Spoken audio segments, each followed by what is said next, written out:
سورۃ الملک نبی صلی اللہ علیہ وآلہ وسلم کی چند لاڈلی صورتوں میں سے، پسندیدہ صورتوں میں سے ایک صورت ہے۔ اس حوالے سے ایک بڑی زبردست حدیث ہے، صحیح سند کے ساتھ، جامعہ ترمذی میں موجود ہے، سنن نبی داؤد کے اندر موجود ہے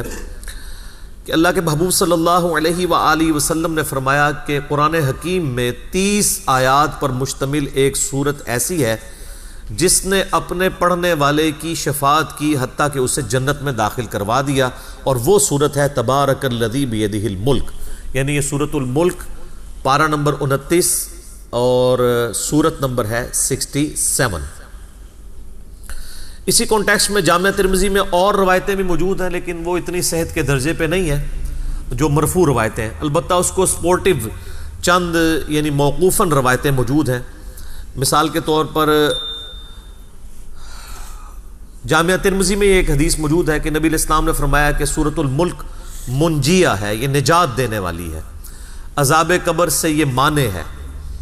یہ تمام باتیں اصول محدثین پہ وہ روایت کمزور ہے، لیکن اس کو سپورٹیو ایک موقوفاً روایت المعجم الکبیر طبرانی میں موجود ہے۔ عبداللہ ابن مسعود رضی اللہ تعالیٰ عنہ کہتے ہیں، یہ بالکل صحیح سند کے ساتھ ہے، کہ جو سورۃ الملک ہے یہ نجات دینے والی ہے اللہ کے اذن سے، منجیہ ہے، یہ مانع ہے، عذاب قبر سے روکنے والی ہے۔ اس سورت کے پڑھنے والے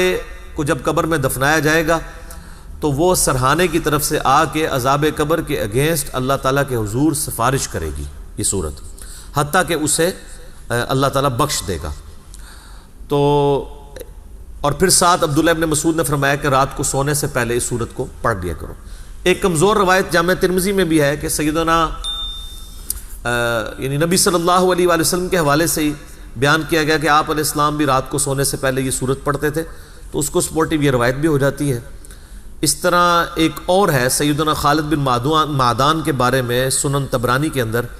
ایک تابعی ہیں، 103 ہجری میں فوت ہوئے، ان کے بارے میں آتا ہے کہ وہ اس وقت تک نہیں سوتے تھے جب تک کہ سورہ السجدہ اور سورہ ملک کی تلاوت کر نہ لیں رات کو، اور وہ کہتے تھے کہ یہ دو صورتیں اللہ کے عذاب سے نجات دینے والی صورتیں ہیں، حتیٰ کہ یہ اللہ تعالیٰ کے ساتھ جھگڑا کریں گی اس کی شان کے لائق، جس طرح ہے کہ یا اللہ یہ بندہ ہمیں پڑھا کرتا تھا، یا تو اس شخص کو چھوڑ دے یا ہمیں اپنی کتاب سے نکال دے، تو اللہ تعالیٰ ان کی شفاعت قبول فرما لے گا۔ یہ تو یعنی مطلقاً بھی روایتیں موجود ہیں۔ مسند احمد میں حدیث موجود ہے کہ نبی علیہ السلام نے فرمایا کہ روزہ اور قرآن قیامت والے دن شفاعت کریں گے، اور جس کے حق میں شفاعت کریں گے اللہ تعالیٰ شفاعت قبول فرما لے گا۔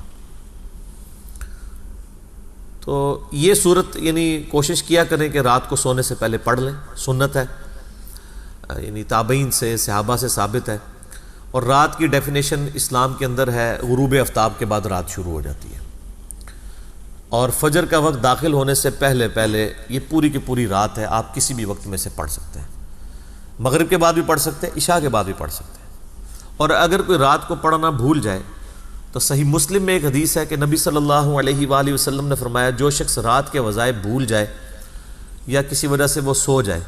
تو اگلے دن کی ظہر سے پہلے اگر ان کو پڑھ لے تو اللہ تعالیٰ اس کو وہی فضیلت عطا فرما دے گا۔ یعنی کتنا بڑا مارجن ہے۔ اسی کے تحت ایک دفعہ وہ شاہ احمد نورانی صاحب نے ٹی وی میں کہیں کہہ دیا کہ جس کی تراویح کی نماز رہ جائے نا تو وہ اشراق کے وقت میں بے شک پڑھ لے، تو لوگوں نے کہا لو جی انہوں نے کیا بات کر دی۔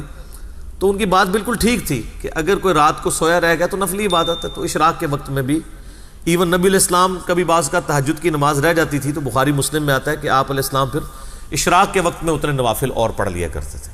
تو یہ ٹالرنس اللہ تعالیٰ نے رکھی ہوئی ہے، لیکن یہ ساری یعنی نفلی عبادات ہیں، یعنی یہ اوبلیگیٹری نہیں ہے بلکہ سنت ہیں، اور نوافل کے طور پہ آتی ہیں، نہ کہ فرائض کے طور پہ۔